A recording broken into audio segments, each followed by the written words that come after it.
All right, this is going to replace the clamp on the Eggrider and place it in the egg carton, which protects your Eggrider and provides a new way to clamp the Eggrider if you have got a broken clamp or broken mounting point.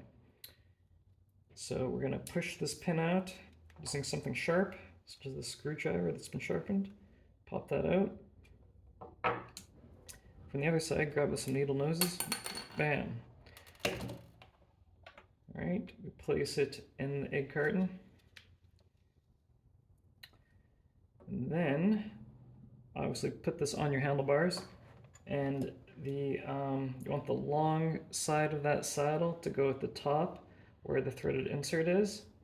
And then the short screw to go in that threaded insert.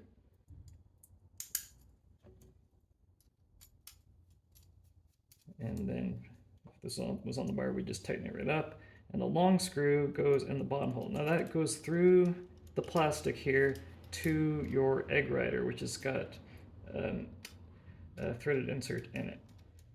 And that way, you've got a direct connection with a metal clamp directed to your Eggrider, so it should be much more secure than the stock clamp.